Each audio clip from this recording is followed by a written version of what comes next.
La Misión Nacional Colombiana y la Iglesia Betania de la Reforma Labranza de Dios presentan su programa Estudiemos la Biblia, con la dirección de Leonel y Bélgica Ortiz. Este es un programa para profundizar en las verdades de Dios. Estudiemos la Biblia, con un enfoque de la Iglesia Reformada en Colombia. Este es su programa Estudiemos la Biblia. Invita la Misión Nacional Colombiana y la Iglesia Betania de la Reforma Labranza de Dios. No creo que sea superfluo recordar el lema de este podcast, de este estudio bíblico. Segunda carta de Pablo a Timoteo, capítulo 3, versículos 16 y 17. Toda la Escritura es inspirada por Dios. Es útil para enseñar, para corregir, para redarguir, para instruir en justicia, con el objetivo, con el fin de que los cristianos, los creyentes, lleguen a ser maduros, completos, equipados para toda buena obra. No hay otra forma de lograr buenas obras sino con el conocimiento y la fe en la palabra de Dios, creerle a Dios.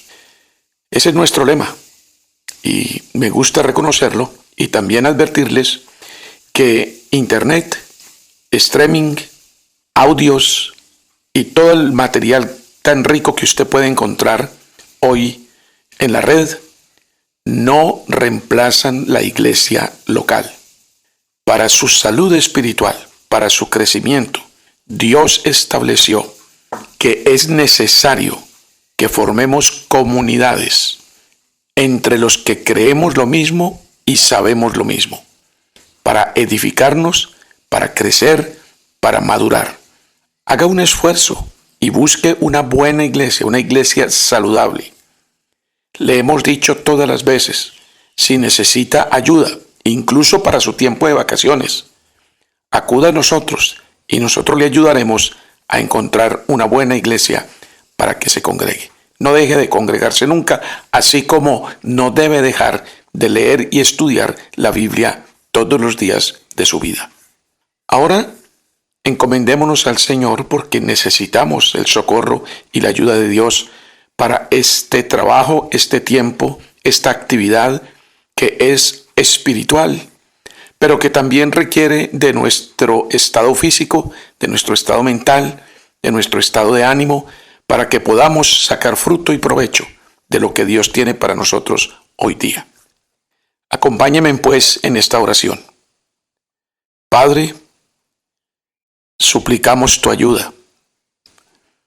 No tengas en cuenta nuestros pecados y te doy gracias porque así lo haces.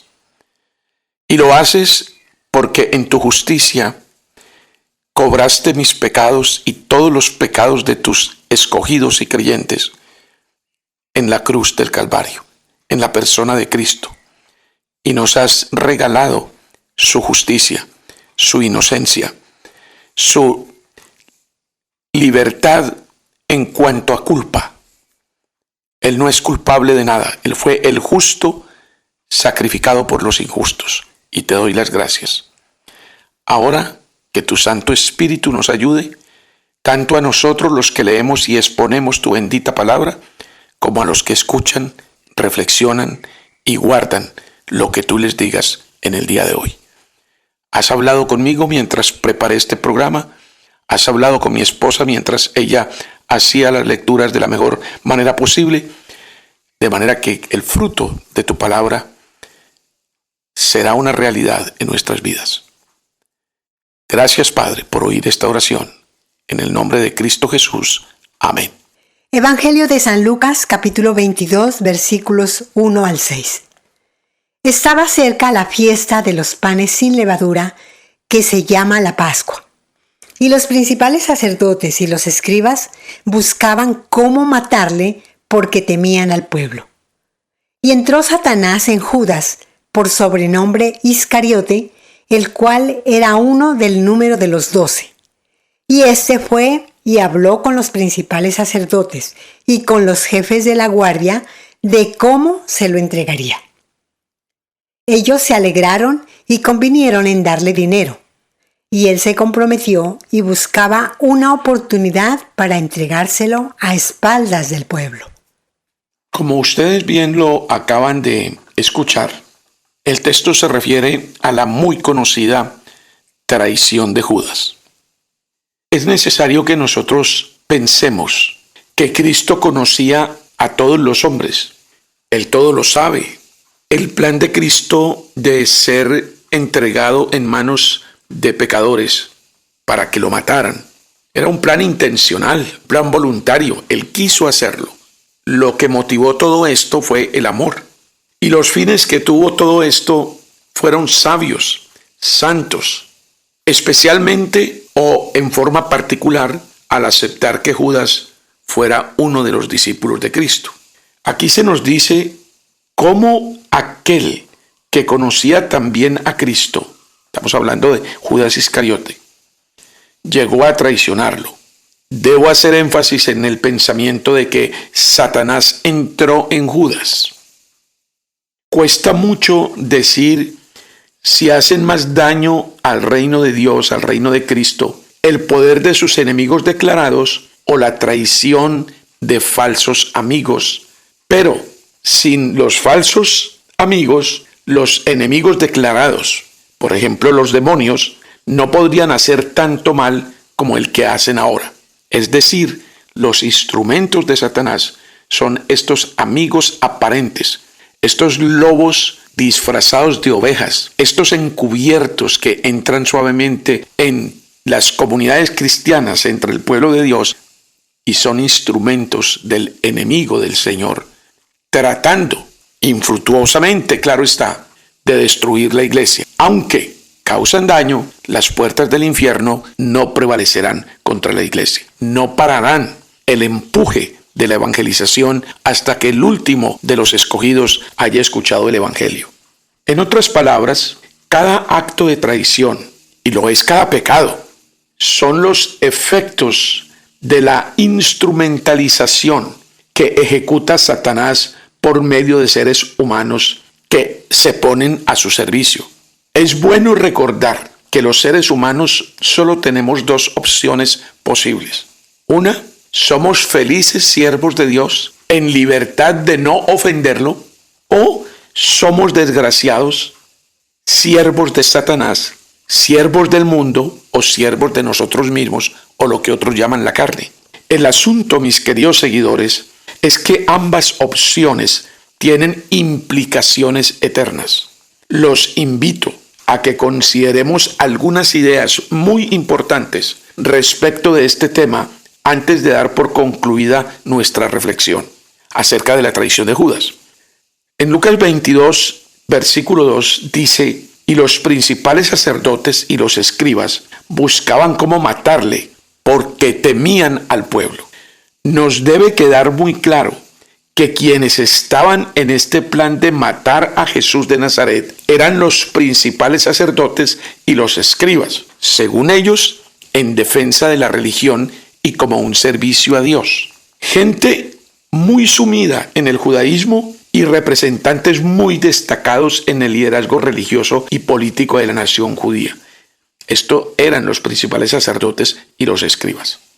Otra cosa que debemos tener en cuenta en esta lectura, en esta reflexión, es que la palabra, el adverbio como, adverbio de modo, es muy importante en el texto. Buscaban una forma específica y conveniente, sutil y oportuna que justificara la acción nefasta, que encubriera la intencionalidad de lo que incubaron en sus mentes y en sus corazones. Es decir, en palabras más, palabras menos, la intencionalidad no se puede negar en este caso. Fue un asunto malicioso, como dije ya, absolutamente intencional, premeditado. ¿Cómo puede hacernos ciegos el fanatismo religioso? Es increíble. El legalismo.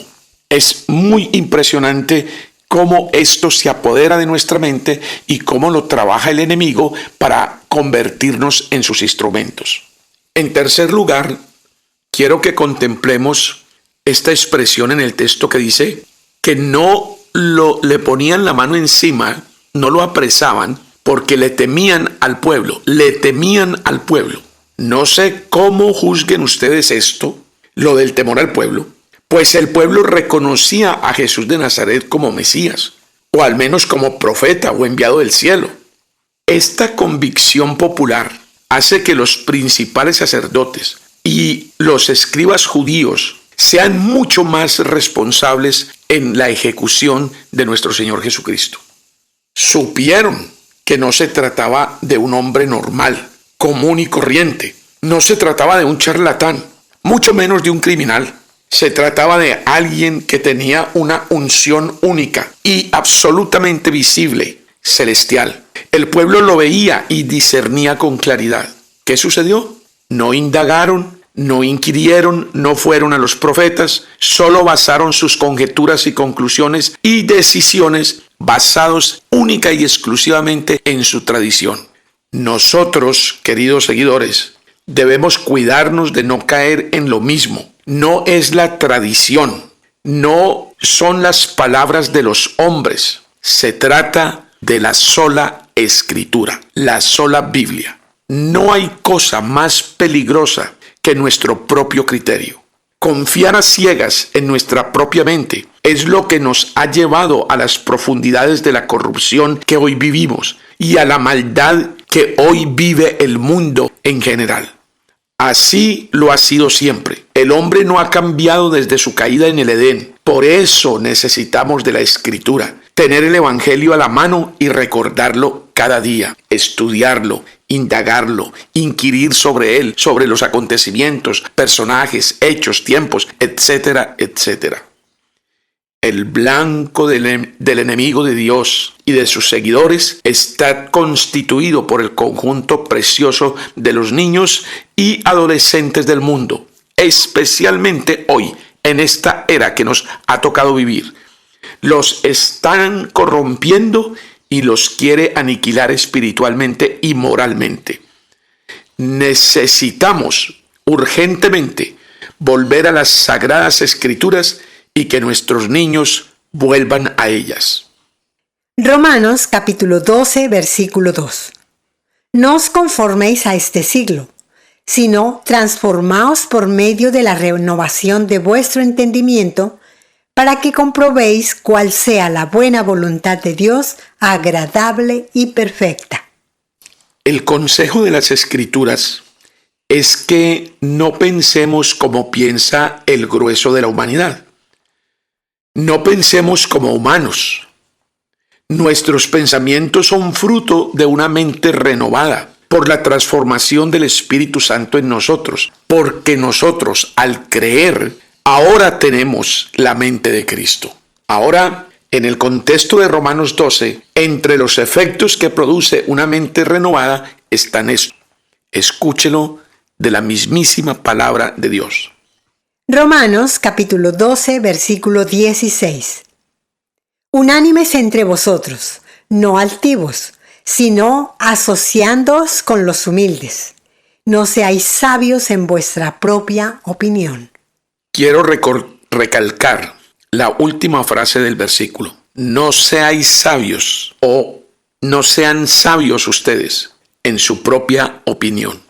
Siempre debemos tener la actitud de buscar el consejo de Dios en las Santas Escrituras, basados en el testimonio de los profetas y de los apóstoles, cuyo centro o fundamento mismo es Cristo Jesús. El objetivo es Cristo Jesús, Señor nuestro. En su soberbia ignorancia, los sacerdotes y los escribas se equivocaron rotundamente en sus apreciaciones acerca de Jesús de Nazaret y cometieron atrocidades respecto de su persona sagrada. Cuidémonos de no descuidar una salvación tan grande que nos es ofrecida con tanto amor y tanto sacrificio. No tendremos perdón si llegamos a morir en pasos de incredulidad y de desprecio de esta maravillosa obra de Dios ofrecida a nosotros. Hebreos capítulo 2, versículo 3. ¿Cómo escaparemos nosotros si descuidamos una salvación tan grande? La cual, habiendo sido anunciada primeramente por el Señor, nos fue confirmada por los que oyeron. Quiero que pongan especial atención a la palabra descuidamos. No está hablando de cosas grandes. Está hablando de un simple descuido, de una indiferencia, de una falta de apreciación de valores, de negligencia quizás. Quiero que pongan mucho cuidado en esa palabra. Cuidado con el descuido, cuidado con la pereza, cuidado con la negligencia, la apatía, la indiferencia. Ahora regresemos a nuestro texto de estudio bíblico y continuemos en nuestra reflexión en el capítulo 22 de San Lucas. Evangelio de San Lucas, capítulo 22, versículos 7 al 18. Llegó el día de los panes sin levadura, en el cual era necesario sacrificar el cordero de la Pascua. Y Jesús envió a Pedro y a Juan diciendo: Id, preparadnos la Pascua para que la comamos. Ellos le dijeron: ¿Dónde quieres que la preparemos? Él les dijo: He aquí, al entrar en la ciudad, os saldrá al encuentro un hombre que lleva un cántaro de agua. Seguidle hasta la casa donde entrare. Y decid al padre de familia de esa casa: El maestro te dice: ¿Dónde está el aposento donde he de comer la Pascua con mis discípulos? Entonces él os mostrará un gran aposento alto ya dispuesto. Preparad allí. Fueron pues y hallaron como les había dicho, y prepararon la Pascua.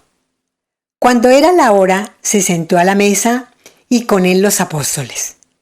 Y les dijo: ¿Cuánto he deseado comer con vosotros esta Pascua antes que padezca? Porque os digo que no la comeré más hasta que se cumpla en el reino de Dios. Y habiendo tomado la copa, dio gracias y dijo: Tomad esto y repartidlo entre vosotros, porque os digo que no beberé más del fruto de la vid hasta que el reino de Dios venga. Como es obvio y como lo escucharon, aquí en este texto se nos está hablando de la gran celebración judía de la Pascua y de la introducción o establecimiento de la gran celebración cristiana actual de la Pascua también, pero la Pascua ya con un cordero real, no un animal, sino una persona, y esa persona es Cristo, quien fue inmolado por nuestros pecados.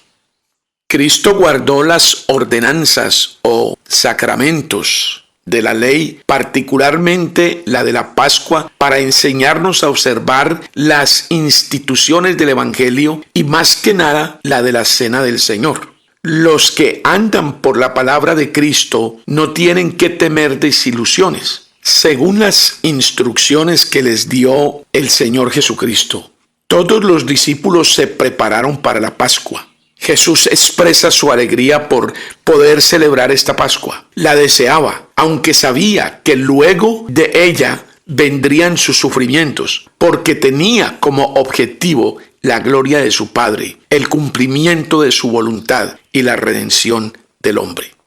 Se despide de todas las Pascuas, significando que terminan las ordenanzas de la ley ceremonial, de la cual la Pascua era una de las primeras y quizá la principal y central.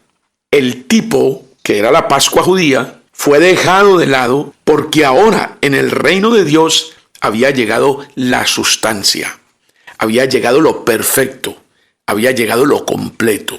Hebreos capítulo 1, versículos 1 al 3.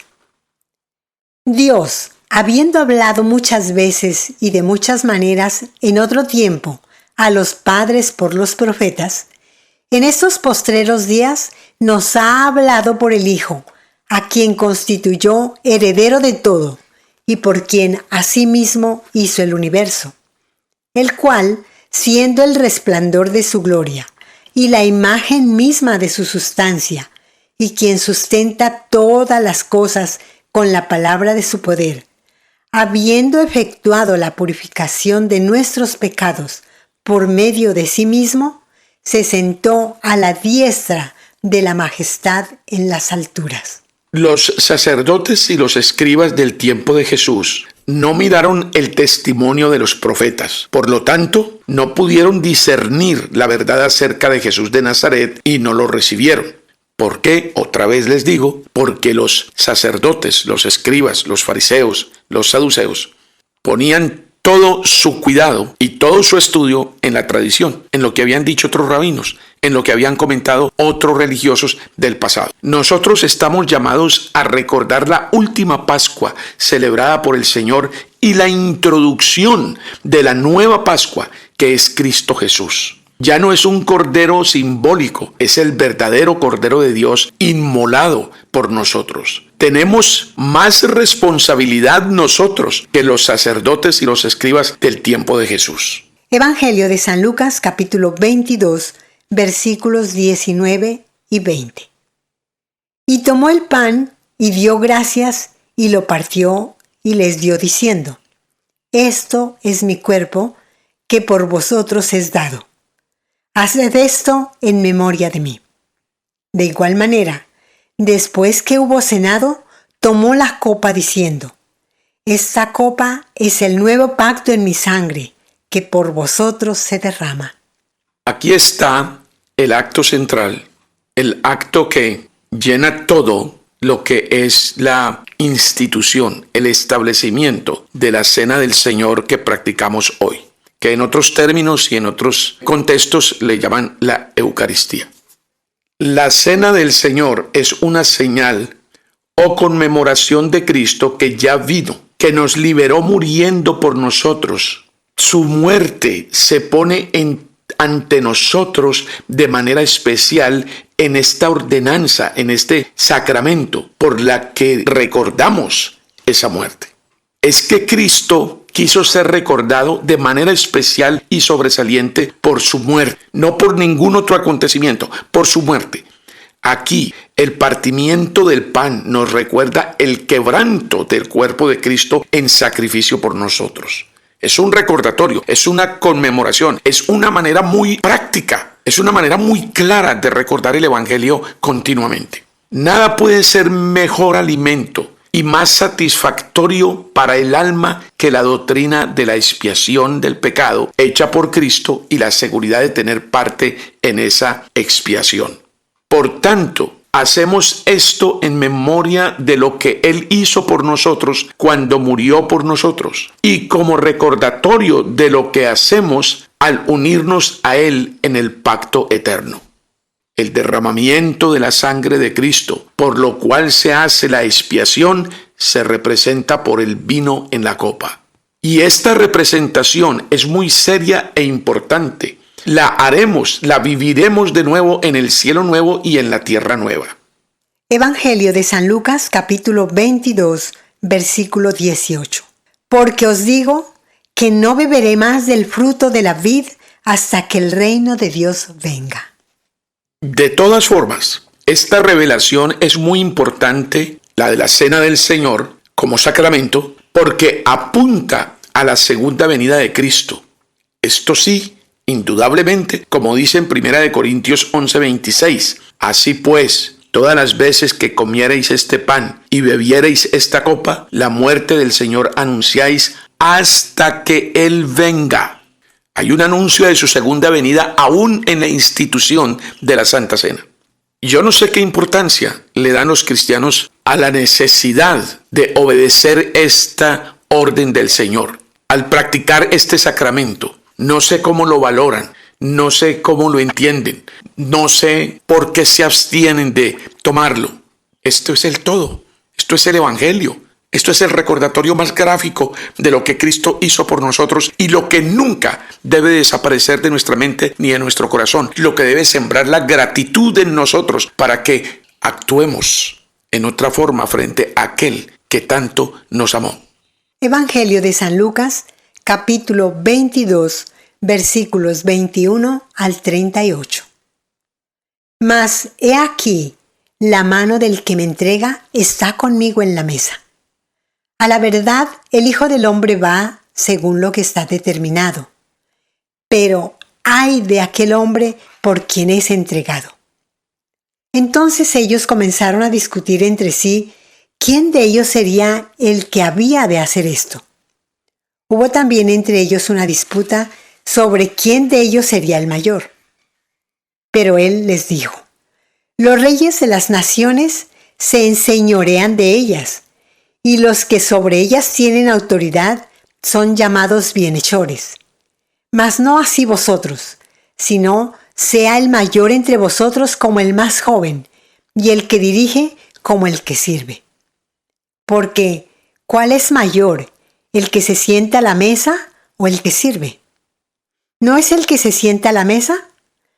Mas yo estoy entre vosotros como el que sirve. Pero vosotros sois los que habéis permanecido conmigo en mis pruebas. Yo pues os asigno un reino como mi Padre me lo asignó a mí, para que comáis y bebáis a mi mesa en mi reino, y os sentéis en tronos juzgando a las 12 tribus de Israel. Dijo también el Señor: Simón, Simón, he aquí Satanás os ha pedido para zarandearos como a trigo. Pero yo he rogado por ti, que tu fe no falte. Y tú, una vez vuelto, confirma a tus hermanos. Él le dijo: Señor, dispuesto estoy a ir contigo no solo a la cárcel, sino también a la muerte. Y él le dijo: Pedro, te digo que el gallo no cantará hoy antes que tú niegues 3 veces que me conoces. Y a ellos dijo: cuando os envié sin bolsa, sin alforja y sin calzado, ¿os faltó algo? Ellos dijeron: nada.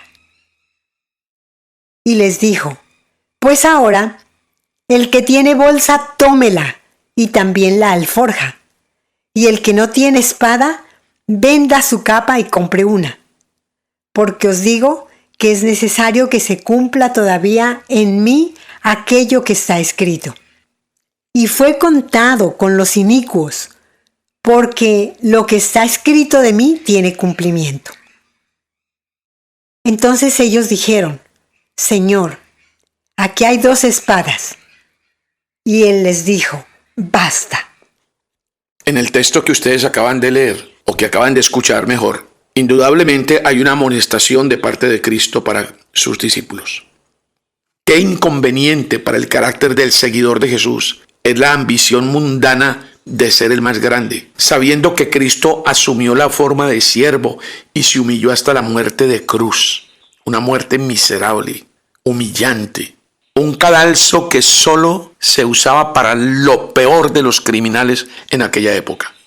En el camino a la dicha eterna, a la felicidad eterna, a la paz eterna, tenemos que esperar ser atacados y zarandeados por Satanás, el enemigo de Dios y de todos los suyos. Si no puede destruirnos, y de hecho no puede, tratará de hacernos desdichados o de angustiarnos. Nada precede con mayor certeza a la caída de un seguidor confeso de Cristo que la confianza en sí mismo, con desconsideración por las advertencias y desprecio del peligro.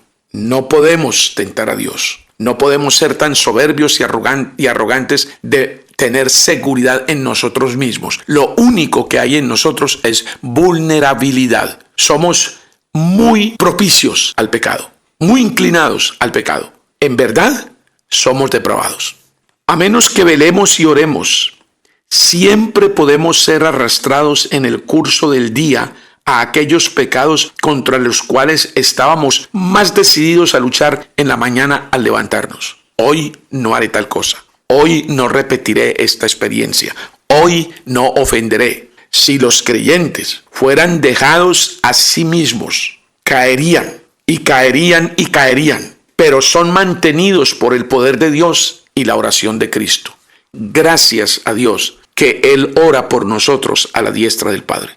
Nuestro Señor les anunciaba la aproximación de un cambio muy grande de circunstancias a sus discípulos. Los discípulos no deben esperar que sus amigos sean amables con ellos como antes. Por tanto, el que tenga dinero que lo lleve consigo porque puede necesitarlo. Ahora deben esperar que sus enemigos sean más feroces que antes y necesitarán armas. En esa época, los apóstoles entendieron que Cristo quería decir armas reales, espadas, lanzas, arcos, flechas. Pero él solo hablaba de las armas de la guerra espiritual. La espada del Espíritu es la espada con que deben armarse los discípulos de Cristo. ¿Y qué es la espada del Espíritu? La palabra de Dios, la sola Escritura. Esto es el todo, mis queridos seguidores. Si no aprendemos a amar la palabra, si no aprendemos a usarla, si no logramos que Dios nos dé los tesoros de su revelación, siempre estaremos desarmados. Seremos blanco fácil, presa fácil del enemigo. Y el enemigo anda como león rugiente buscando a quien devorar. Por eso el Señor dice, velad y orad. Y velar no es otra cosa que mantener fresca la palabra, sus promesas, sus obras en nosotros. Efesios capítulo 6, versículo 7. Y tomad el yelmo de la salvación y la espada del Espíritu, que es la palabra de Dios. Las armas espirituales son tan necesarias para nosotros y solo se consiguen con la palabra y la oración. Velar es estar atentos y con los ojos abiertos a lo que dice el Señor, y la oración es derramar nuestro corazón delante de Él. Él lo sabe todo, pero qué bueno cuando nosotros exponemos a sus pies nuestra fragilidad, nuestra debilidad, nuestras caídas, nuestras heridas, nuestras derrotas, y suplicamos su consuelo y su sanidad. Evangelio de San Lucas, capítulo 22, versículos 39 al 46. Y saliendo, se fue como solía al monte de los olivos, y sus discípulos también le siguieron. Cuando llegó a aquel lugar, les dijo: Orad que no entréis en tentación. Y él se apartó de ellos a distancia como de un tiro de piedra, y puesto de rodillas oró diciendo: Padre, si quieres, pasa de mí esta copa, pero no se haga mi voluntad sino la tuya. Y se le apareció un ángel del cielo para fortalecerle. Y estando en agonía, oraba más intensamente, y era su sudor como grandes gotas de sangre que caían hasta la tierra. Cuando se levantó de la oración y vino a sus discípulos, los halló durmiendo a causa de la tristeza. Y les dijo: ¿Por qué dormís? Levantaos y orad para que no entréis en tentación. Llegamos al punto de considerar la agonía de Cristo en el huerto. Cada descripción que dan los evangelistas de la disposición mental con que nuestro Señor enfrenta este conflicto tan terrible prueba la gravedad de la naturaleza del ataque y el perfecto conocimiento anticipado de sus terrores que poseía el manso y humilde Jesús de Nazaret. Aquí hay tres cosas que no están en los otros evangelios. Primero, cuando Cristo agoniza, se presenta un ángel del cielo que le fortalece. Queridos seguidores, parte de su humillación fue tener que ser fortalecido por un espíritu ministrador. Le hiciste un poco menor que los ángeles.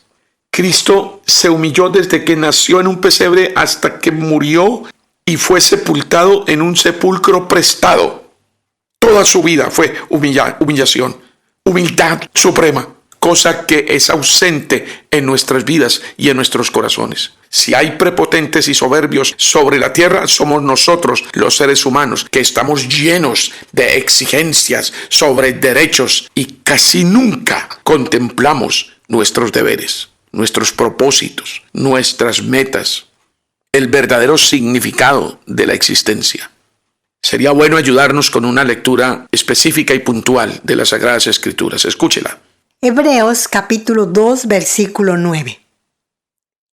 Pero vemos a aquel que fue hecho un poco menor que los ángeles, a Jesús, coronado de gloria y de honra a causa del padecimiento de la muerte, para que por la gracia de Dios gustase la muerte por todos. Segunda observación de lo que no encontramos en los otros evangelistas. Estando en agonía, oró más fervorosamente. La oración, aunque nunca es inoportuna, es especialmente oportuna cuando agonizamos. Y que Dios nos dé la gracia de acudir a Él en oración cada que entremos en agonía, incluyendo la agonía final de nuestras vidas. Tercera observación. En esta agonía, su sudor fue como grandes gotas de sangre que caían. Esto muestra el sufrimiento de su alma, la profunda tristeza, el estrés tan tremendo a que fue sometido en aquella noche de lucha. Este terrible sufrimiento fue por todos nosotros, por todos aquellos por cuyos pecados Él iba a la más cruenta de las muertes. Debemos orar también para ser capacitados para orar por otros, para perdonar a los demás y para encaminarlos hacia la reconciliación. Qué bien le haría entender esto a los colombianos. Qué bien le haría que nos pudiéramos esforzar más. Qué bien le haría al país que nos pudiéramos esforzar más para ser más claros, prácticos, puntuales en la presentación del Evangelio, en la presentación de las alternativas seguras y eficaces para una verdadera reconciliación entre nosotros, los colombianos. Evangelio de San Juan, capítulo 15, versículo 13. Nadie tiene mayor amor que este, que uno ponga su vida por sus amigos.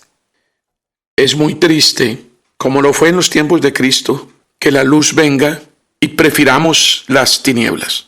Este versículo que acabamos de escuchar nos habla de la clave, la llave para la paz, para la verdadera paz. Pero nosotros insistimos en que tenemos que establecer nuestro criterio de paz, a pesar de que hemos venido fallando durante años y siglos en este intento. Pareciera que el principio de la humanidad es diferente.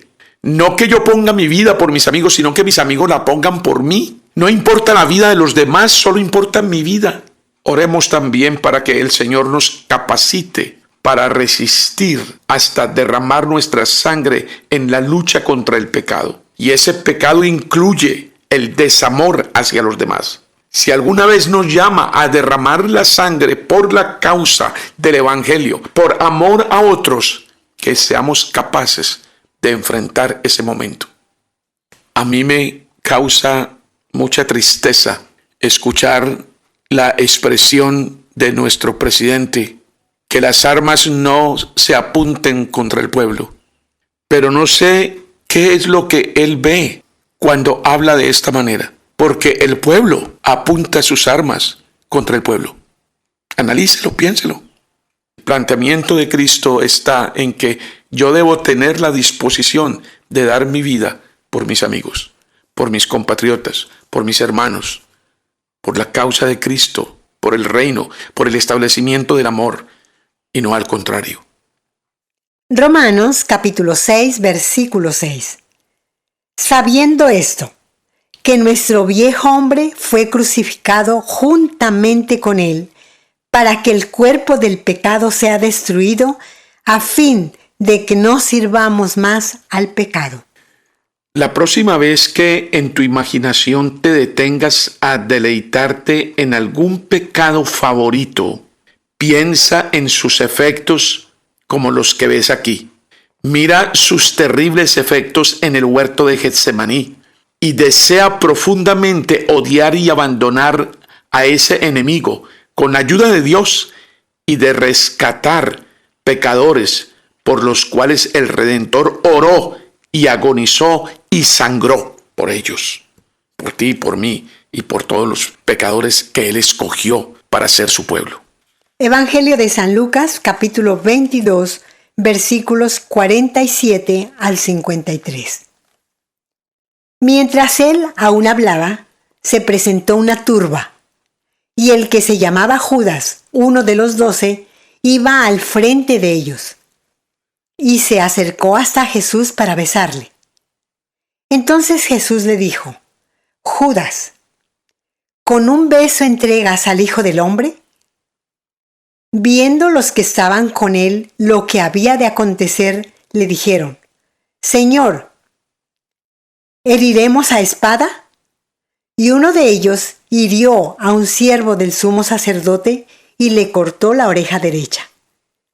Entonces respondiendo Jesús dijo: Basta ya, dejad. Y tocando su oreja, le sanó.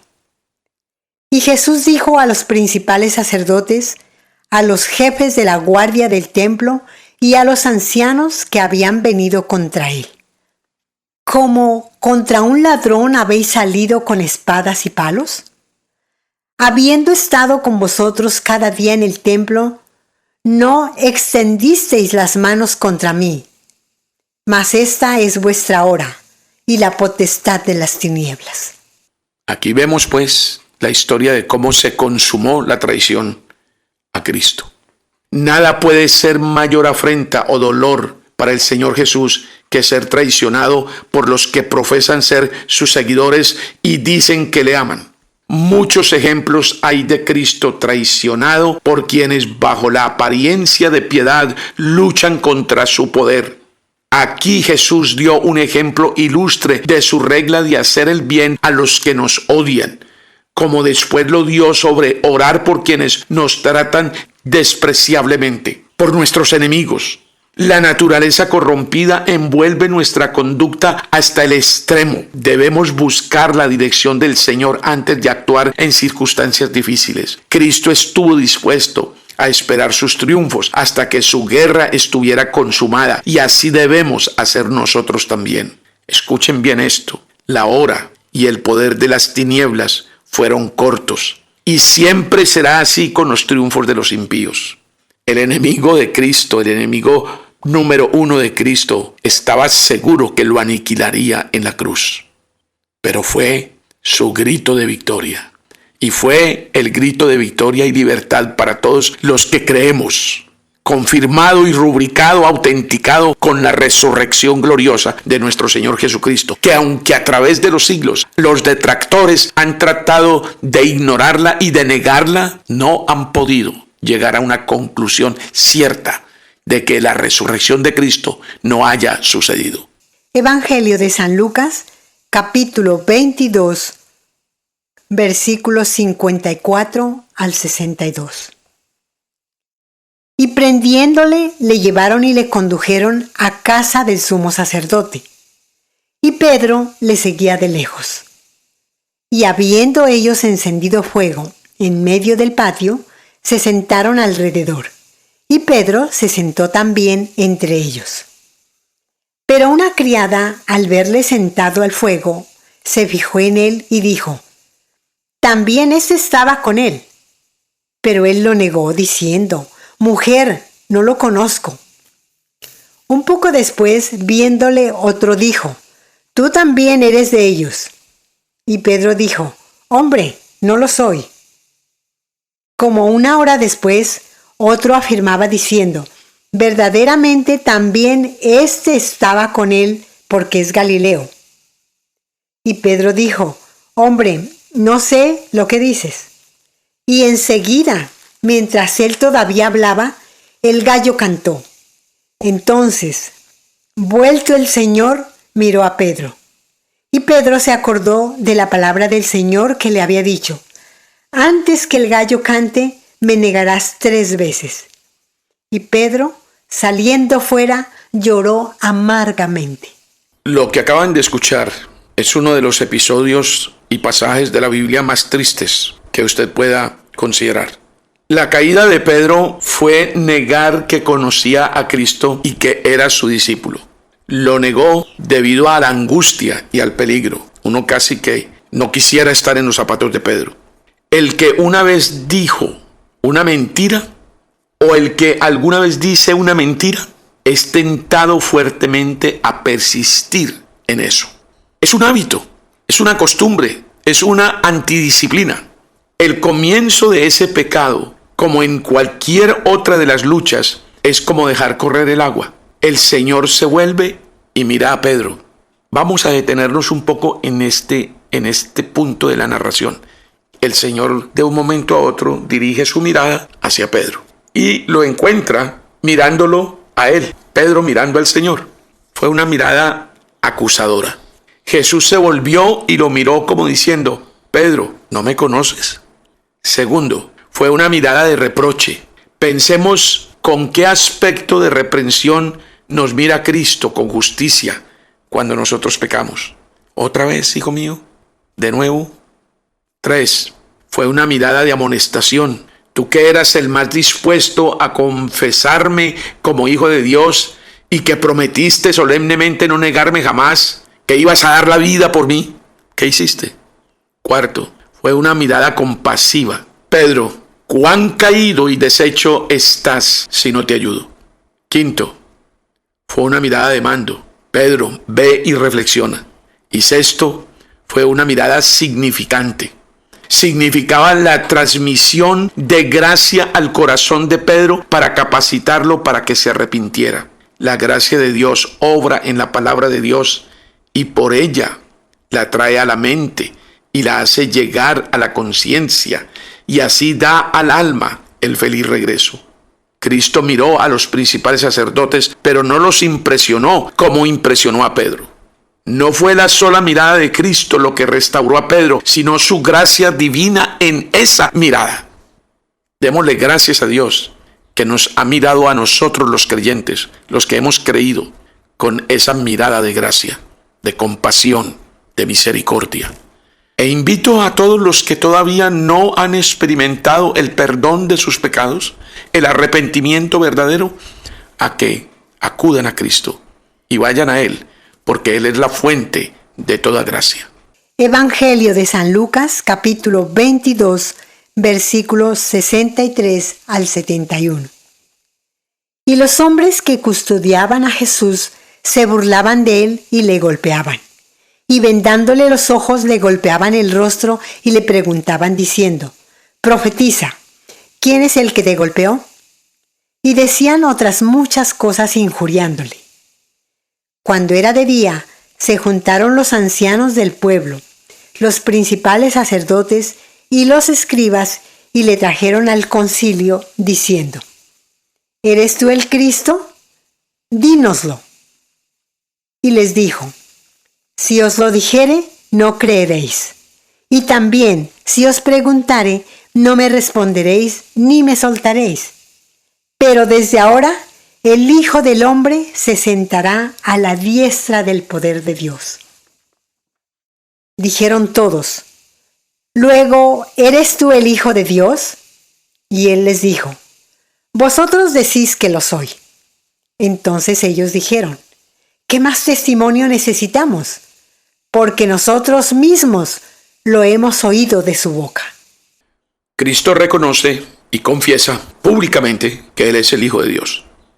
Los que condenaron a Jesús de Nazaret por blasfemo eran los más viles blasfemos del cosmos. Los refirió a su segunda venida como prueba completa de que era el Cristo. Verán al Hijo del Hombre descender del cielo. Y eso lo hizo para confusión de ellos, puesto que no reconocerían la prueba que los dejaría convictos, que los dejaría culpables. Esa prueba estaba inmersa con toda claridad en el reconocerse y presentarse como hijo de Dios, aunque supiera que iba a sufrir por esa confesión. Ellos basaron en esto la condena, la sentencia a muerte de nuestro Señor. Cegados sus ojos se precipitaron y perdieron todo vestigio de sensatez. Meditemos en esta asombrosa transacción y consideremos a aquel que soportó tal contradicción de los pecadores contra sí mismo. Pero escuchémoslo de las Sagradas Escrituras. Hebreos capítulo 12, versículo 3. Considerad a aquel que sufrió tal contradicción de pecadores contra sí mismo, para que vuestro ánimo no se canse hasta desmayar. Al escuchar este versículo, analicemos primero. Es necesario que nosotros consideremos, estudiemos y recordemos. Segundo, Cristo asumió todo nuestro castigo. Tercero, Cristo nos dio su justicia. Cuarto, no debemos desmayar nunca si caemos, porque debemos recordar siempre lo siguiente. Escúchelo. Primera carta de San Juan, capítulo 2, versículo 1. Hijitos míos, estas cosas os escribo para que no pequéis. Y si alguno hubiere pecado, abogado tenemos para con el Padre, a Jesucristo el justo. Mis queridos seguidores, mis queridos estudiosos de la Biblia, con esta lectura los dejo y espero que el Señor haya hablado a sus corazones como habló al mío, y que acumulemos más amor, mejor comprensión, mejor conocimiento de lo que es la obra amorosa de Dios para con nosotros, y que no corramos el riesgo de negarla, rechazarla o dudarla. Los invito a desafiar sus propias vidas para estar dispuestos a luchar contra el pecado hasta la muerte, hasta la sangre, y si es necesario, y así lo quiere Dios, dar la vida por la causa del reino. Amén. Nos encontraremos, Dios mediante, en el próximo estudio bíblico. Estudiemos la Biblia. Con la dirección de Leonel y Bélgica Ortiz. Este es un programa para profundizar en las verdades de Dios.